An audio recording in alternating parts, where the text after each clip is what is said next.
ఎలా ఉన్నారు? ఈరోజు మనం ఈ వ్లాగ్‌లో 3 టెంపుల్స్ కవర్ చేస్తున్నాం మహాలక్ష్మి లేఅవుట్‌లో. నాకు దగ్గరగా ఉన్న మెట్రో స్టేషన్ కృష్ణరాజపుర. మీకు తెలిసిందే కదా, బెంగుళూరు ట్రాఫిక్ ఇదంతా చాలా ఎక్కువగా ఉంటుంది అని చెప్పి. సో, టు ఓవర్‌కమ్ ఎవ్రీథింగ్ ఫాస్ట్‌గా వెళ్ళి బాగా దర్శనం అది చేసుకోవడానికి నేను మెట్రో ప్రిఫర్ చేశాను. So, Krishnarajapura to Mahalakshmi layout metro book చేసుకున్నా వాట్సాప్‌లో. ఇది మధ్యలో మెజెస్టిక్ మెట్రో స్టేషన్ దగ్గర లైన్ చేంజ్ అవ్వాల్సి ఉంటుంది. నేను అరౌండ్ 6కి అలా స్టార్ట్ అయ్యాను. క్లైమేట్ అది చాలా బాగుంది. చాలా సినిమాటిక్ వ్యూ కింద చాలా ప్లెజెంట్ ఫీలింగ్ అయితే వచ్చింది. సో, అలా వ్యూస్ అన్నీ ఎంజాయ్ చేస్తూ ఉన్నా. అంతలో మెట్రో వచ్చేసింది. మీకు చెప్పినట్టే మెట్రోలో మెజెస్టిక్ దగ్గర మళ్ళీ లైన్ చేంజ్ అవ్వి మహాలక్ష్మి లేఅవుట్‌కి వచ్చేసాను. ఆటో ఎలా మాట్లాడాను అంటే, మెట్రో దగ్గర నుంచి 3 టెంపుల్స్ కవర్ చేసి మళ్ళీ నన్ను మెట్రో దగ్గర డ్రాప్ చేయాలి. ఫస్ట్ టెంపుల్ వచ్చేసరికి ప్రసన్న ఆంజనేయ స్వామి టెంపుల్. ఇది నేను ఫస్ట్ టైం ఇలా ఈ 3 టెంపుల్స్ కవర్ చేయాలి అనుకోవడం. సో, ఎలా అవుతుంది అనుకున్నా, బట్ చాలా బాగా అయింది. ఎక్కడికక్కడ దర్శనం అవన్నీ కూడా. తమలపాకు మాల ఉన్నాయి. 108 తమలపాకులు, 54 తమలపాకులు అలాగా. సో, నేను 108 తమలపాకుల దండది తీసుకున్నాను.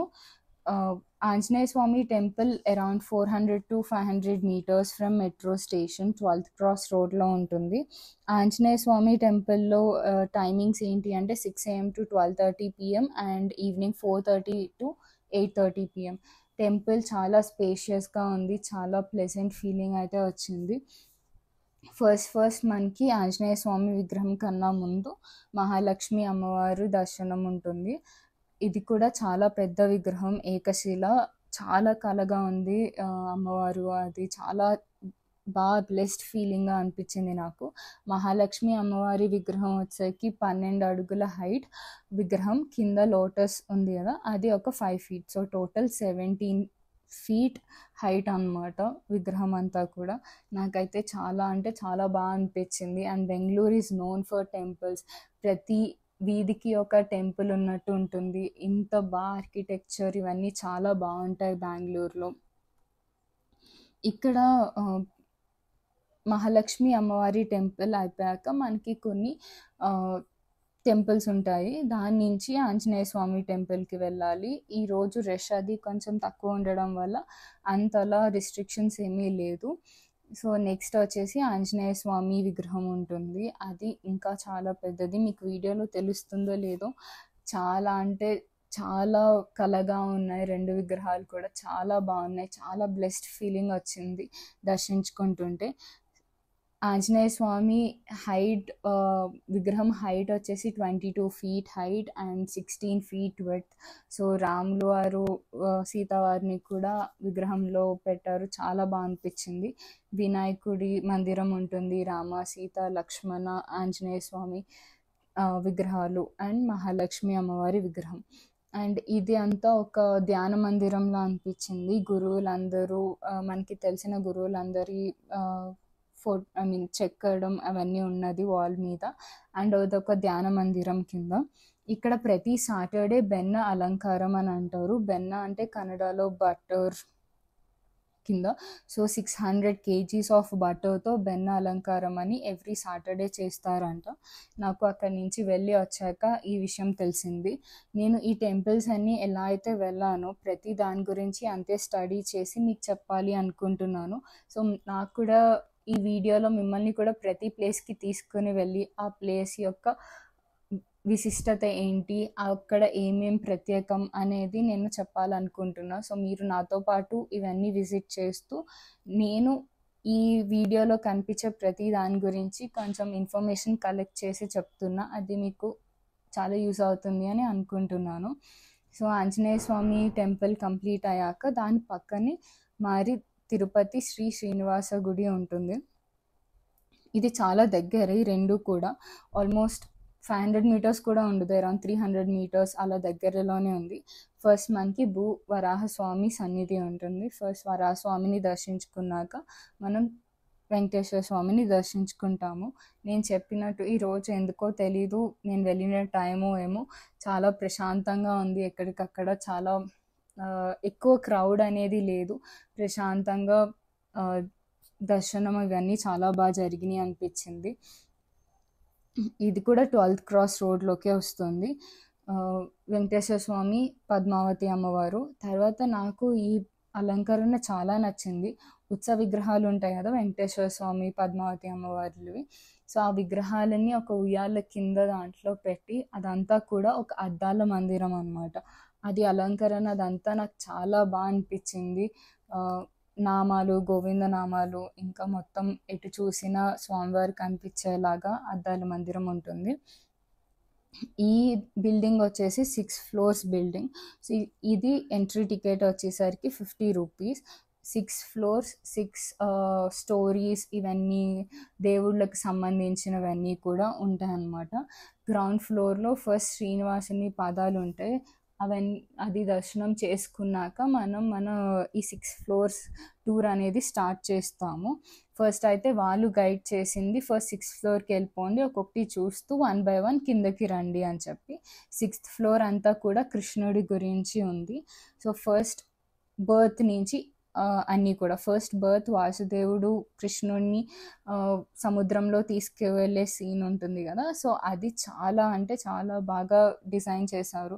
నాకైతే చాలా బాగా అనిపించింది అదంతా కూడా సముద్రం కింద, సర్పం కింద. దాని తర్వాత కృష్ణుడు పుతన అనే ఒక రాక్షసికి మధ్యన జరిగిన ఒక ఇన్సిడెంట్, చాలా మంత్స్ బేబీ ఆఫ్ కృష్ణుడు ఉన్నప్పుడు అలా జరిగిన ఒక ఇన్సిడెంట్. అండ్ దెన్ తర్వాత కొంచెం పెద్దగా అయి కొంచెం ఒక 2-3 years ఏజ్ ఉన్నప్పుడు యశోదమ్మ అల్లరి భరించలేక తాడు కట్టేస్తుంది కదా ఒక పెద్ద రాయికి. అప్పుడు 2 చెట్ల మధ్యలోంచి వెళ్తే ఆ చెట్లు విరిగి యమల అండ్ అర్జున అని వాళ్ళు ఆ చెట్టు నుంచి వస్తారనమాట. అంటే వాళ్ళకి శాప విముక్తి జరుగుతుంది. తర్వాత బకాసుర అనే బర్డ్తో కృష్ణుడికి ఫైట్ జరుగుతుంది అది. అండ్ గోవర్ధనగిరి ఎత్తడం, ఇంకా గోపికలతో నృత్యం, ఇలా ప్రతిదీ చాలా అంటే చాలా బాగా చిత్రీకరించారు. అంతా చాలా బాగుంది. అండ్ నెక్స్ట్ కాళీ అనే సర్పం మీద నృత్యం చేస్తారు కదా కృష్ణుడు, అది కూడా ఇక్కడ బాగా చూపించారు. సో మనకి ఎలా అయితే పురాణాలు తెలిసి అవి ఇంకా బాగా తెలుసుకోవాలి అనుకున్నప్పుడు ఇలా ఒకటి. అండ్ ఫైనలీ కృష్ణుడి స్టోరీ కంసుని వధించడంతో. సో ఇదంతా 6th floorలో వాళ్ళు చూపించింది అనమాట. సో ఇలా 6th floor అయిపోయాక మనకి మళ్ళీ స్టెప్స్ ఉంటాయి. మనం మళ్ళీ 5th floorకి వస్తాము. 5th floorలో ఫస్ట్ వచ్చేసరికి పార్వతీదేవి ఫార్మ్స్ లైక్ అవతారాల కింద. కనికా పరమేశ్వరి కూడా మనం పార్వతీదేవిగానే కొలుస్తాము.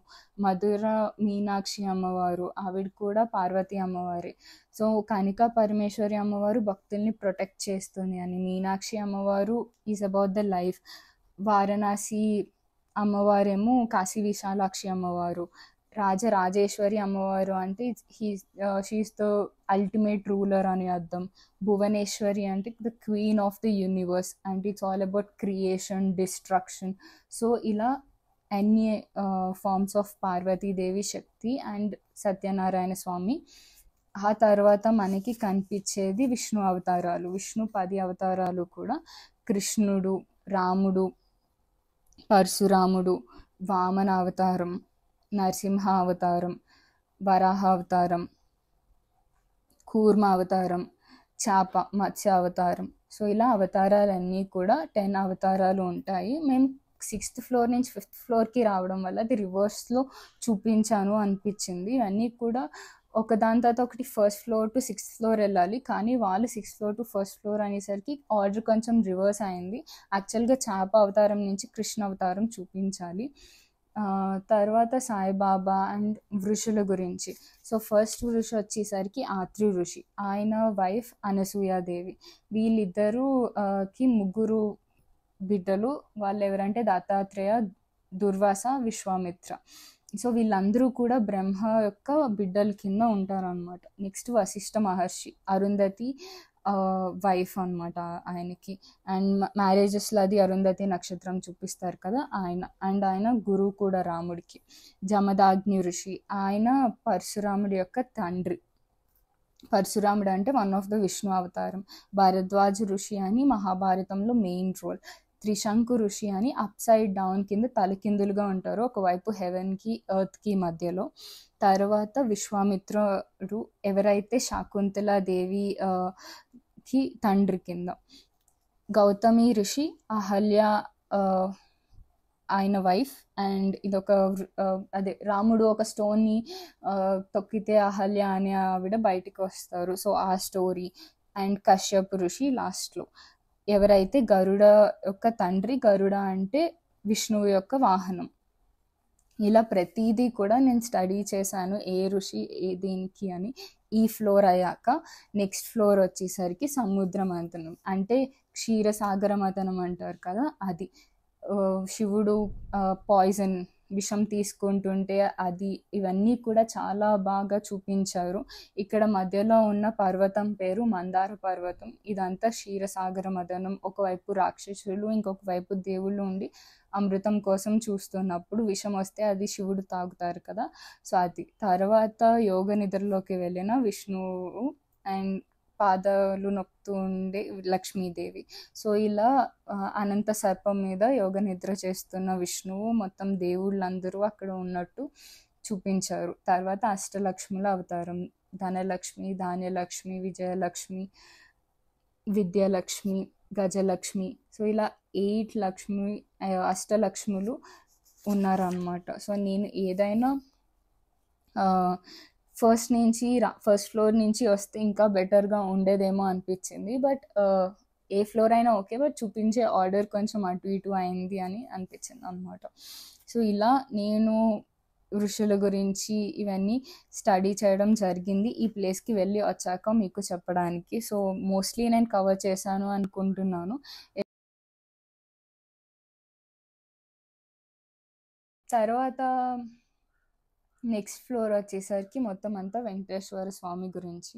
సో మనకి వెంకటేశ్వర స్వామికి మెయిన్ భక్తులు కింద అన్నమయ్య తెలుసు. సో అన్నమయ్య, వెంకటేశ్వర స్వామి. ఆ తర్వాత వెంకటేశ్వర స్వామి విత్ ఇద్దరి wives like Lakshmidevi and Padmavati అమ్మవారు. అలా ప్రతిదీ కూడా అంటే ఇది మనకి తెలుసుకోవాలి అనిపించినప్పుడు ఒక ప్లేస్, అంటే మనకి పురాణాలు తెలుసు కానీ అదంతా ఒక విగ్రహాలు, ఒక స్టోరీ రూపంలో అవి చూపిస్తున్నాయంటే ఇది one of the best place. పిల్లల్ని ఆర్ ఇలా హిస్టరీ తెలుసుకొని చిన్నపిల్లలు ఉంటారు కదా, వీళ్ళందరినీ ఇక్కడికి తీసుకువెళ్ళి చెప్పడం వల్ల అది ఇంకా బెటర్ నాలెడ్జ్ గెయిన్ చేసే వాళ్ళకి బెటర్గా రిప్రజెంట్ చేసి చూపిస్తున్నట్టు అనిపించింది. నాకైతే ఈ మండపం చాలా బాగా నచ్చింది, వన్ ఆఫ్ మై ఫేవరెట్ అయిపోయింది. మొత్తం అద్దాలతో ఉంది మండపం అంతా. ఎట్ ద సేమ్ టైం విగ్రహాలు అవన్నీ కూడా అద్దాలతో చేశారు. నాకైతే అది చాలా వెరైటీగా, ఎక్కడ నేనైతే ఇలా చూడలేదు. సో అంత బాగుంది, ఇలా విగ్రహాలకి అద్దం అంతా పెట్టి చేయడం ఇదంతా కూడా నాకైతే చాలా అంటే చాలా బాగా నచ్చింది ఇది. నెక్స్ట్ ఇది అది ఫోక్ వే ఆఫ్ రిప్రజెంటేషన్ అంట, పద్మావతి కరోజీ అని. సో అదొకటి పెట్టారు. నెక్స్ట్ కుబేరుడు లేకపోతే ఎలా వెంకటేశ్వర స్వామి స్టోరీలో కదా, సో కుబేరుడు ఆ కంప్లీట్ కాయిన్స్ బుటన్ పట్టుకుని పెళ్ళిని చూస్తున్నట్టు పెట్టారు. సో మంగళ వాయిద్యాలతో కుబేరుడు మొత్తం దేవతలందరి తో శ్రీనివాస కళ్యాణం అనేది బాగా చెప్పారు. అండ్ ఇది లాస్ట్లో ఈ గోవు పాలిస్తుంది కదా వెంకటేశ్వర స్వామికి, అది కూడా. సో ప్రతి visual main parts of every God ఈ 6 ఫ్లోర్స్లో కవర్ చేశారు. తర్వాత నాకు బయట ఆర్కిటెక్చర్ ఇదంతా కూడా చాలా అంటే చాలా బాగా నచ్చింది. సో ఒక మంచి ప్లేస్కి విజిట్ చేయాలి అనుకున్నప్పుడు ఇది ఒక ప్లేస్ కింద మనం సెలెక్ట్ చేసుకోవచ్చు. నాకు ఇవన్నీ చాలా దగ్గర అనమాట. ISKCON temple, Anjaneya Swamy temple, Venkateswara స్వామి టెంపుల్. సో ఈ 3 టెంపుల్స్ కవర్ చేసేలాగా మనం ఆ ఈవినింగ్ ఆర్ ఎప్పుడైతే వెళ్తామో అది అలా ప్లాన్ చేసుకోవచ్చు. అండ్ అక్కడ ఒక చిన్న ఎగ్జిబిషన్ టైప్ పెట్టారు, అండ్ అది చూసేసుకొని ఇంక ఇస్కాన్ టెంపుల్కి స్టార్ట్ అయిపోయాను. సో ఈ 2 టెంపుల్స్ మీకు నచ్చినాయి, సమ్ ఇన్ఫర్మేషన్ గెయిన్ చేశారు అని నేను అనుకుంటున్నాను. అండ్ ఇస్కాన్ టెంపుల్కి వెళ్ళాను, ఆల్మోస్ట్ క్లోజింగ్ టైం అయిపోతుంది అండ్ కంగారు పడుతూ వెళ్ళాను. బట్ అలా వెళ్ళడమే చాలా మంచిదైంది అనిపించింది. నేను అరౌండ్ 8:15కి అలా వెళ్ళాను ఇస్కాన్ టెంపుల్‌కి. అరౌండ్ 8:10, 8:15కి. సో, చాలా ఖాళీగా ఉంది, ప్రశాంతంగా ఉంది. But at the same time గుడి ఫాస్ట్‌గా క్లోజ్ చేస్తారేమో అనుకున్నా. నాకు భజనలు ఇవన్నీ వినిపిస్తా ఉన్నాయి వెళ్తున్నప్పుడు. యాజ్ ఐ సెడ్ క్లైమేట్ చాలా అంటే చాలా బాగుంది. వర్షం అప్పటికి ఇంకా స్టార్ట్ అవ్వలేదు, కానీ కొంచెం మెరుపులు కింద, ఉరుముల కింద వస్తూ ఉందన్నమాట క్లైమేట్ అంతా కూడా. సో, నేను ఒకేసారి వీడియో తీసుకుంటున్నప్పుడు అలా లైట్నింగ్ వచ్చేసరికి చాలా హ్యాపీగా అనిపించింది. సో, ఫస్ట్ మనకి నరసింహ స్వామి ఉంటారు. తర్వాత సెకండ్ గాడ్ వచ్చేసరికి వెంకటేశ్వర స్వామి. ఇది నేను వీడియోలో అంతలా క్యాప్చర్ అవ్వలేదు, నేను ట్రై చేశాను. కానీ ఏదైనా డైరెక్ట్గా వెళ్ళి దర్శనం చేసుకోవడం చాలా బాగుంటుంది. వీడియోలో అది మనం చూపించలేము ఎంతలా చూపించాలి అనుకున్నా. So, if you are in Bengaluru, ఇలా ఈ 3 ప్లేసెస్ విజిట్ చేయండి. బెంగళూరు వస్తున్నా అనుకుంటే కూడా ఈ 3 ప్లేసెస్ మర్చిపోకుండా కవర్ చేసుకోండి. మీకు ఒక 2 hours పడుతుంది 3 టెంపుల్స్ కవర్ చేసుకోవడానికి. నాకు వ్యూ ఇదంతా కూడా చాలా బాగా అనిపించింది. యాజ్ ఐ సెడ్ క్లైమేట్ అంతా చాలా బాగుంది, లైట్నింగ్ వస్తూ ఉంది. So, I try to capture, but at the same time మళ్ళీ గుడి క్లోజింగ్ టైం అని చెప్పి కొంచెం రష్ అయ్యాను. లేకపోతే ఇంకొంచెం బెటర్గా విజువల్స్ అవన్నీ కవర్ చేద్దానేమో అనిపించింది. ఇది చాలా అంటే చాలా దగ్గర మెట్రో స్టేషన్కి. అండ్ నేను వెళ్ళేసరికి పల్లకి సేవ జరుగుతుందంట. సో, అదంతా అలంకరించడానికి అది తెర వేశారు. సో, పల్లకి సేవ మిస్ అవ్వకుండా మొత్తం అంతా చూడండి. చాలా అంటే చాలా బాగా జరిగింది. మీకు ఇదంతా చాలా బాగా నచ్చుతుంది అనుకుంటున్నా. So, watch till the end and కంప్లీట్గా ఆ వైబ్ని ఫీల్ అవ్వండి. జై శ్రీకృష్ణ.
సేవ అది కంప్లీట్ చేసుకున్నాక దాని కిందకి వస్తే మనకి ఫుల్ ఇలా షాపింగ్కి షాప్స్ ఇవన్నీ ఉంటాయి.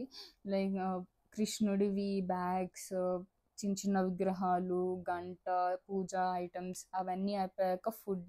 సో ఇస్కాన్ బెంగళూరులో ఈ ఫ్లోర్ చాలా ఫేమస్ అనుకుంటా. లైక్ చాలా ఫుడ్ ఐటమ్స్ అవన్నీ చాలా ఎక్కువ ఉంటాయి ప్రసాదం కింద. Like jalebi, pulihora, puff, samosa, so what not.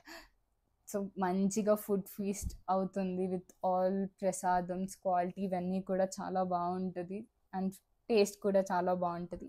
నేనైతే ఈసారికి ఓన్లీ పులిహోర తీసుకున్నా. గులాబ్ జామ్, రసగుల్లా, తెంగల్ అంటాం మనం, జంతికలు అంటాం కదా, ఇక్కడ తెంగల్ అని ఉంది. సో ఇలా ఒక్కొక్కటి చూసుకుంటూ వెళ్ళాను. సో మనకి రిపీటెడ్ ఐటమ్స్ 2 times రిపీట్ అవుతాయి. ఇదంతా కూడా ఫుడ్ కౌంటర్ అనమాట. తర్వాత ఎగ్జిట్కి దారి ఉంటుంది ఈ ఫుడ్ కౌంటర్ అంతా అయిపోయాక. సో అప్పుడే కొంచెం వర్షం చినుకులు వస్తూ ఉన్నాయి, కొంచెం అలా డ్రిస్లింగ్ అవుతూ ఉంది. అండ్ ఫైనల్లీ ప్రసాదం తిన్నాను. చాలా వేడి వేడిగా ఉంది. సో కూల్ వెదర్లో వేడి వేడి ప్రసాదం ఇంకేం కావాలి. So that's all about today's blog.